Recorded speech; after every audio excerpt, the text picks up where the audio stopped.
हामीले मागमा आधारित प्लस व्यावसायिक किसानहरूलाई सहयोग सपोर्ट गर्ने साना यन्त्रीकरणहरूको पनि हामीले सहयोग गरेका छौँ।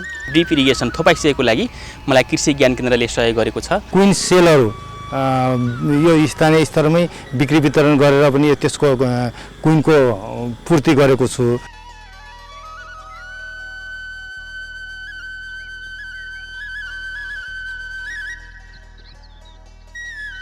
लुम्बिनी प्रदेश सरकार कृषि तथा भूमि व्यवस्था मन्त्रालय अन्तर्गत रहेको कृषि ज्ञान केन्द्र दाङ जिल्लाभरि नै रहेका किसानहरूलाई विभिन्न सेवाहरू प्रदान गर्दै आएको छ। केन्द्रले स्थानीय समस्यामा आधारित कृषि बालीहरू परीक्षण गर्ने प्रयोगशाला सेवाहरू, प्राविधिक र कृषकहरूको क्षमता विकास, स्थानीय कृषिका निकायहरूलाई प्राविधिक पृष्ठपोषण, बिउ बिजन तथा उन्नत नस्लको स्रोत केन्द्र विकास, कृषि इन्टर्न, कृषि तथ्याङ्कहरू सङ्कलन, कृषि व्यवसाय विकास सहयोग, किसान कल सेन्टर सञ्चालन लगायत सङ्घ र स्थानीय तहबीच समन्वयको काम गर्ने जिम्मेवारी रहे अनुसारकै कार्यहरू गर्दै आइरहेको छ।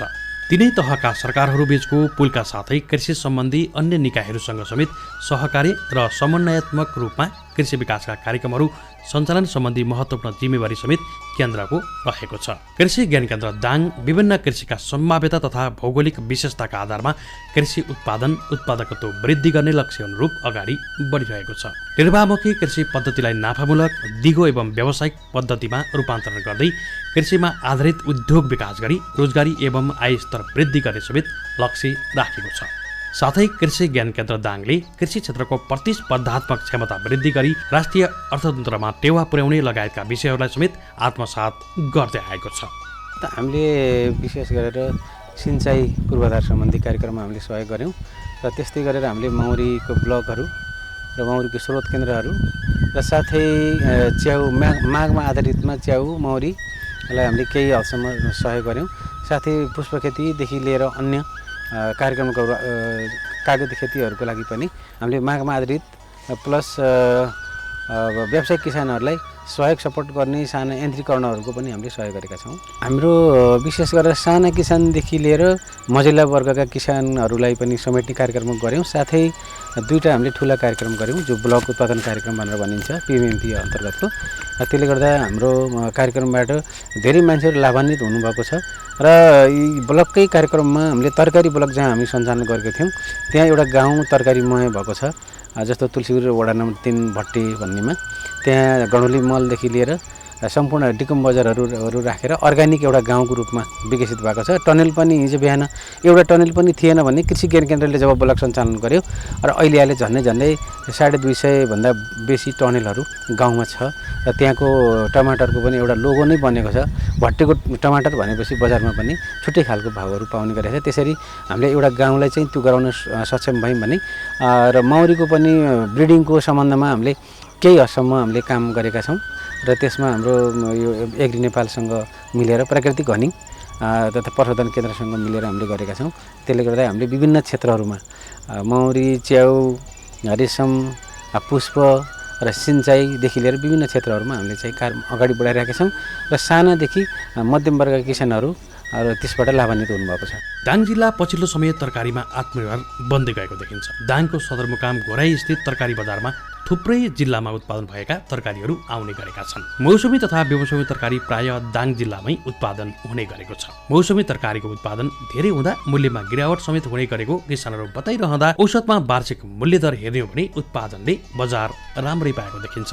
यो समयमा काँक्रा, सिमी, बोडी, गोलभेडा लगायतका तरकारी उत्पादन गरिरहेका सुरेन्द्र केसीलाई अहिले भने गोलभेडामा आएको एउटा रोगले बेसरी सताएको छ। तर उनी हार भने कति खाएका छैनन्। उनी बाली विज्ञानका समेत जानकार भएकाले यसको समाधानको लागि विभिन्न विकल्प समेत खोजिरहेका छन्। हाम्रो जीवन नै कृषि भएको हुनाले अरू पेसामा भन्दा यसतर्फ आफू आकर्षित भएको समेत प्रष्ट भाव राखे। पहिले त मैले त्यहाँ चाहिँ कुखुरा पोल्ट्री व्यवसाय सुरु गरेको थिएँ र अहिले मैले यहाँ चाहिँ हरियो तरकारी टमाटर, विशेष गरी टमाटर र काँक्राको लागि मैले गरिरहेको छु सर। र मेरो टमाटरको चाहिँ पहिलो अनुभव हो यो। योभन्दा अगाडि मैले टमाटर गरेको थिएँ, थोरै मात्रामा गरेको थिएँ, तर यति धेरै मात्रामा चाहिँ मैले अहिले पहिलो पटकमा गर्दैछु सर। यो कृषि क्षेत्र भनेको यो विकल्प रहित क्षेत्र हो। यो विकल्प यसको छैन।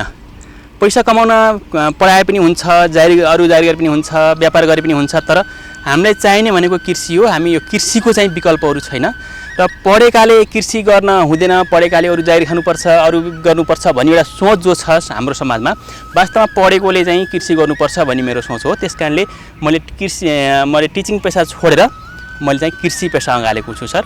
त्यसमा पनि पहिले अब अन्डा उत्पादन गर्थेँ मैले, अहिले चाहिँ अब अन्डा छोडेर चाहिँ मैले यो हरियो तरकारी।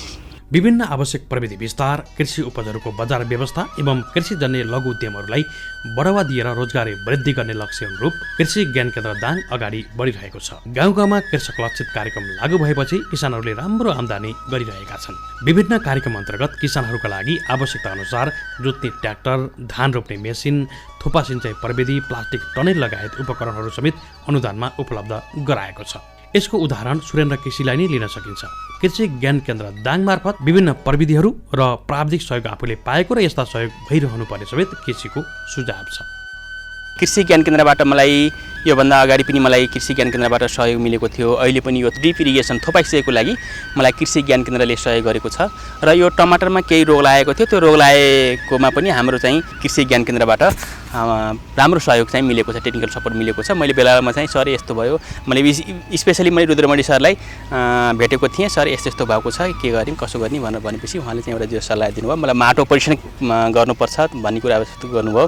त्यसपछि माटो परीक्षण गर्नको लागि पनि सहयोग उहाँले चाहिँ सल्लाह दिए बमोजिम मैले चाहिँ खुमलटारमा चाहिँ माटो र यो बिरुवा परीक्षण गराएँ।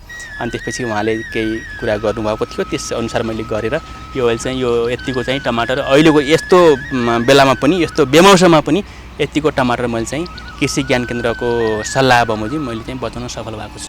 कृषि विकास र वातावरण संरक्षणबीच सन्तुलन कायम राख्ने, स्थान विशेषको सम्भाव्यताको आधारमा बाली विशेष क्षेत्रहरूको पहिचान गरी सम्भाव्य बालीको व्यावसायिक उत्पादनमा जोड दिने, कृषि उद्यमी, निजी क्षेत्र, अनुसन्धान केन्द्र, कृषि विश्वविद्यालयको सहभागितामा कृषि प्रविधिहरूको विकासमा टेवा पुर्याउन प्रचार प्रसार गर्ने र स्रोत केन्द्रहरूको विकास एवं विस्तार गर्ने समेत कृषि ज्ञान केन्द्र दाङको उद्देश्य रहेको छ। घोराई उपमहानगरपालिकामा विगत 4 वर्षदेखि गोलबेडा लगायत मौसमी तथा बेमौसमी खेती गरिरहेका राजेन्द्र थापाले उत्पादनको लागि आवश्यक प्रविधि र प्राविधिक सेवा सहयोग गर्नुपर्ने बताउँछन्। उत्पादन गरेका उपजले सही मूल्य पाउने र बिक्री भइरहने हो भने आफू जस्ता धेरै युवाहरू यसरी खेती गर्न लालायित हुने समेत उनले बताए। विगत 4 वर्षदेखि यहाँ टमाटर खेती गर्दैछु, टमाटर खेती, काँक्रा खेती गर्दैछु। अनि पछिल्लो समयदेखि मैले स्ट्रबेरी पनि लगाउँदैछु यहाँ। अनि त्यसै गरी यो अलिकति हामीलाई समस्या के छ भने चाहिँ हामीले यो उत्पादन त हामीले जसरी पनि गरिहाल्छौँ। उत्पादन गरिसकेपछि के हुन्छ, हामीले बजार भाउमा अलिकति समस्या हुन्छ। बजार भाउ नपाएको कारणले गर्दा हामीलाई यो अघिल्लो वर्ष पनि धेरै घाटा भएको छ, त्यति राम्रो फल पाएनौँ हामीले।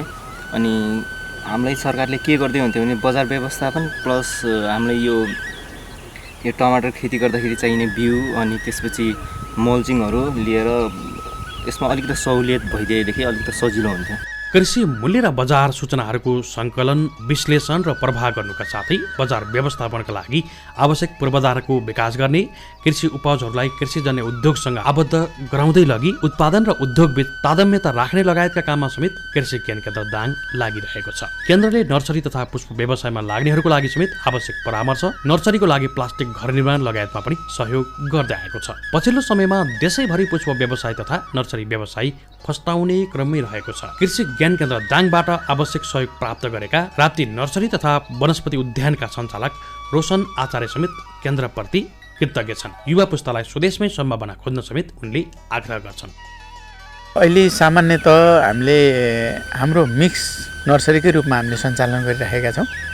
यसमा फलफुलको बोट बिरुवाहरू, पुष्पहरू अनि अन्य अर्नामेन्टल प्लान्टहरूको लागि हाम्रो कलेक्सन गर्ने र उत्पादन गर्ने, त्यसपछि बिक्री वितरणको लागि बजार प्रवर्धनमा लागिरहेका छौँ।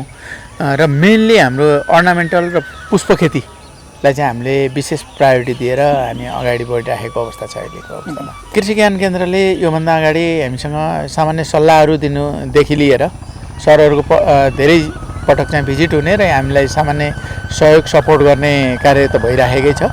त्यसबाहेक गत वर्षको अवस्थामा हाम्रो लागि टनेलको मर्मत समार र एउटा टनेल तयार गर्नको लागि हामीलाई आर्थिक रूपमा सपोर्ट गरिएको थियो। पछिल्लो समयमा नेपालमा मौरी पालन व्यवसाय फस्टाउँदो क्रममै रहेको छ। मौरीले मह लगायत विभिन्न उत्पादन गर्नुका साथै परागसेचनमा समेत ठूलो भूमिका खेलेको हुन्छ। त्यसैले मौरीले मानिसको स्वास्थ्य र आर्थिक समृद्धिमा ठूलो योगदान पुर्याएको छ। यही मौरीलाई व्यावसायिक रूपमा पालेर पछिल्लो समय यसैलाई मूल पेशा बनाएर अन्यहरूलाई समेत प्रेरित गर्ने जमात पनि बिस्तारै उदाउँदैछन्। यसै मध्येमा रामपुर कृषि क्याम्पसबाट BSc एजी पश्चात मौरीलाई नै मूल पेशा बनाएका माधव केसीलाई बलियो उदाहरण लिन सकिन्छ।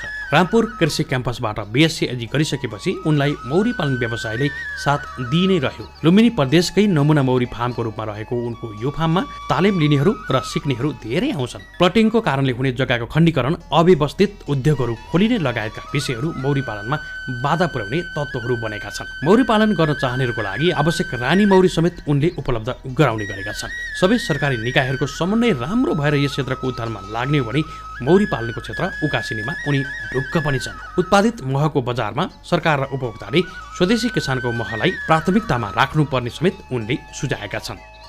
4-5 तरिकाबाट रानीहरू उत्पादन हुन सकिन्छ। जस्तै विभिन्न किसिमको आफै पनि उत्पादन गर्न सकिन्छ। किसानहरूले सामान्य ट्रेनिङ लिएर ग्राफ्टिङ पनि गर्न सक्नुहुन्छ।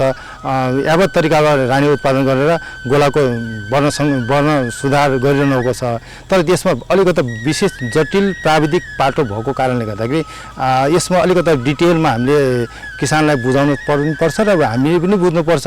र यसको व्यावसायिकता के देखियो भने चाहिँ किसानहरूले उत्पादन गर्ने ट्रेन र हामीले उत्पादन गर्ने ट्रेन एउटै, यसको प्रिजर्भ गरेर यसलाई ब्याङ्किङ गरेर राख्न नसक्ने र त्यसबेला किसानले आफ्नो आवश्यकता पूर्ति आफैले उत्पादन गरेर गरिहाल्नुहुन्छ र व्यावसायिक हिसाबले अब त्यो पर्खेर बस्ने अथवा हामीले स्टक गरेर बिक्री गर्ने त्यो देखिएन।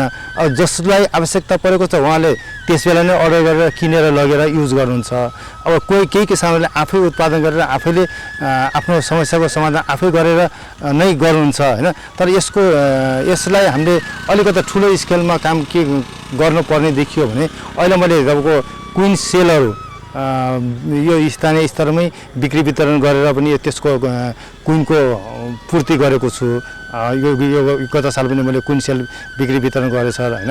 अर्को वर्ष मैले के प्लानिङ गरेँ भने क्विनलाई ब्याङ्किङ गरेर पनि अब अलिकति किसानको आवश्यकता अनुसार हामीले अलिकति लामो समयमा दियौँ भने हाम्रो क्विनको बिजनेस अलिकति राम्रो देखिन्छ जस्तो लाग्छ मलाई। अधिकांश गाउँका शैक्षिक बेरोजगार युवाहरू पैसा कमाउने चक्करमा भौतारिरहेको अवस्थामा मौरी पालन व्यवसाय पहिलो रोजाइमा पार्न सकिन्छ। अहिले विदेशबाट फर्किएका युवाहरू पनि मौरी पालन व्यवसायतर्फ आकर्षित भइरहेका छन्। नेपालको मौरी पालनलाई प्रतिस्पर्धात्मक व्यवसायको रूपमा रूपान्तरण गरी अतिरिक्त आय आर्जनको माध्यम बनाएर गरिबी न्यूनीकरणमा टेवा पुर्याउने तथा व्यावसायिक मौरी पालन र स्थानीय प्रजातिका मौरीहरूको संरक्षण गरी पर्यावरणीय सेवा अर्थात् परागसेचन प्रबन्धन गरी जैविक विविधता सम्वर्धन समेत गर्न आवश्यक छ। अहिले नेपालमा जति पनि मेलिफेरा मौरी भित्रेको देखाउँछ, मेलिफेरा मौरी यति हजार गोला उति हजार गोला हुन्छ। खास मेन बिउ मौरी चाहिँ त्यही 42 घार मध्येकै हो। एक घार मौरी दिएको हो। त्यो एक घार मौरीबाटै बढाएर यस्तो गरेको हो। खास गरेर दाङ आएको चाहिँ म चाहिँ यो मौरीकै पेसै गर्छु भनेर मौरी विषयलाई नै लिएरै आएको। मौरी पालनबाट महबाहेक महभन्दा बढी मूल्यवान र बढी पोसिला र उपयोगी वस्तुहरू जस्तै मैन, पराग, खोटो, शाही खुराक तथा मौरी विष उत्पादन नेपालमा 12 महिना जसो व्यावसायिक स्तरमा उत्पादन गरी खरबौं रुपैयाँ बराबरको आम्दानी गर्न सकिने बलियो आधार छ। मौरी उद्योग बढ्दै जाँदा बालीनालीमा पनि राम्रो परागसेचन हुन गई बालीनालीको उत्पादन र गुणस्तरमा समेत धेरै वृद्धि हुन गई खेती गर्ने कृषकहरू पनि बढी लाभान्वित हुने देखे। मौरी उद्योग बढ्दै जाँदा यसमा आधारित विभिन्न उद्योगहरू जस्तै मह प्रशोधन, घार निर्माण, विभिन्न मौरी सामग्री निर्माण, लिक्विड उत्पादन आदि फस्टाउँदै जाने हुँदा देश औद्योगिक दिशातर्फ उन्मुख भई प्रशस्त रोजगारका अवसरहरू पनि विकास हुँदै जाने देखियो। मौरी पालन व्यवसाय बढ्दै जाँदा जैविक विविधताको संरक्षण र सम्वर्धन हुने, वातावरणमा सुधार आउने हुँदा यो व्यवसाय देशको आर्थिक र सामाजिक उत्थानको लागि समेत सबैभन्दा उत्तम व्यवसाय मान्न सकिन्छ। 2058 सालदेखि 2 घार मौरीबाट मैले यो व्यवसाय सुरुवात गरेको थिएँ र म 2058 साल पहिले म एउटा संस्थामा एनजिओमा काम गर्थेँ। त्यो काम गर्ने क्रममा मैले मौरीसँग सम्बन्धित कार्यक्रम चलाउँथेँ र त्यसको कार्यक्रम संयोजक भएर चलाउने क्रममा त्यो संस्था मार्फत विभिन्न तालिमहरू आयोजना गरेका हुन्थे मौरीसँग सम्बन्धित र पछि मौरी वितरण गरिन्थ्यो त्यो कार्यक्रमबाट। त्यही मौरीलाई देखेर त्यही तालिमहरू देखेर मैले पनि व्यवसाय गर्दा कस्तो हुन्छ, जागिरमा भन्दा यसमा फाइदा हुन्छ कि भन्ने सोचले मैले त्यो 2 घार मौरी 58 सालमा सुरु गरेँ। त्यसको फलस्वरूप अहिले मसँग मौरी 200 देखि 250 घारसम्म मौरी प्रत्येक वर्ष रहन्छ र यसरी मैले आफ्नो यो दैनिकी चलाएको छु र मैले मेरो मुख्य पेसा मौरी व्यवसाय र यही पेसामा म आबद्ध छु। मेरो 4 जनाको परिवार छ र यही हाम्रो मुख्य पेसा नै मौरी व्यवसाय हो। चीन र भारतको किसानको तुलनामा नेपाली कृषकहरूको उत्पादन लागत महँगो छ। विदेशमा हरेक कुरामा चाहिँ मौरी हरेक कृषकहरूलाई हरेक क्षेत्रका कृषकहरूलाई चाहिँ जुन हिसाबले सब्सिडी दिन्छ राज्यले त्यो नेपाली किसानहरूलाई पर्याप्त छैन। किसानहरूले जे जति गरेका छन् आफ्नै बलबुताबाट गरेका छन्, त्यसले गर्दा उनीहरूको उत्पादन लागत महँगो छ। उत्पादन लागत महँगो भइसकेपछि बजारमा खासै व्यापारीहरूले जुन हिसाबले जहाँबाट सस्तो पाउँछ त्यहीँबाट नै व्यापार गर्ने हो। तर समस्या कहाँनिर मैले देखिरहेको छु भने उनीहरूले मह ल्याएर बिक्री गरेका छन्, तर मह नै बेचेका छन् कि छैनन् यो कुराको छानबिन हुनुपर्छ। किनभने मह भनेको मौरीले बनाउने कुरा हो। फुलको स्रोत अनुसार तपाईँको रङ, स्वाद र बास्ना फरक हुन्छ महमा र हुनुपर्छ। र शुद्ध मह जम्छ र जम्नुपर्छ, यसको गुण त्यही नै हो। तर हामीले बजारमा देख्ने महहरू जति पनि विभिन्न ब्रान्डमा प्याकेजिङ भएर आइरहेका छन्, लेबलिङका महहरू छ, ती महहरू वर्षैभरि एउटै रङको, एउटै स्वादको र एउटै बास्नाको छ। त्यसमा भेराइटी छैन। नभएपछि अब शङ्का गर्ने ठाउँ भयो। त्यत्रो विश्व बजारलाई पुग्ने एउटै रङको, एउटै स्वादको र एउटै बास्नाको मह कुन स्रोतबाट तयार गर्यो त त्यसले? भूवनरको अधिकतम सदुपयोग गरी बाली विविधीकरण, व्यवसायीकरण, व्यवसाय प्रवर्धनमा सहयोग पुग्ने किसिमका उत्पादन कार्यक्रम सञ्चालन गर्ने, सिंचित क्षेत्रमा सघन बाली उत्पादन, साना सिंचाइ लगायत कृषि उत्पादनशील क्षेत्रमा जलस्रोतको सदुपयोगमा प्राथमिकता दिएर नै कृषि ज्ञान केन्द्र दाङ अगाडि बढिरहेको छ। पिछडिएका कृषक तथा पिछडिएका महिलाको उत्थानलाई लक्षित गरी कृषि विकासका कार्यक्रम सञ्चालन गरिरहेको छ। च्याउ खेतीको प्रवर्धनको लागि समेत कृषि ज्ञान केन्द्र दाङले सहयोग गरिरहेको छ। यसपटक चाहिँ हामीले अनुदान हालेको छ कि सिस्ने हिमाल च्याउ खेतीबाट। त्यसमा चाहिँ लगभग 50,000 परेको थियो, त्यो आइसक्यो। कृषि पर्यटनको विकास तथा विस्तारमा जोड दिने, स्थानीय रैथाने लोपोन्मुख बाली वस्तुहरूको संरक्षण, सम्वर्धन तथा उपयोगमा बढावा दिने, खेतीयोग्य जग्गा बाँझो राख्ने प्रवृत्तिलाई निरुत्साहित गर्दै बाँझो जग्गा सदुपयोगका लागि योजना कार्यक्रम कार्यान्वयनमा जोड दिने, कृषि उपज उत्पादन, प्रशोधन, भण्डारण एवं वितरण प्रणालीमा प्रविधि विकास, अनुसरण, अवलम्बन, उत्पादन र भण्डारणका क्रममा हुने हानि नोक्सानी न्यूनीकरण प्रविधि अवलम्बनमा जोड दिने कृषि ज्ञान केन्द्र दाङको लक्ष्य रहेको छ।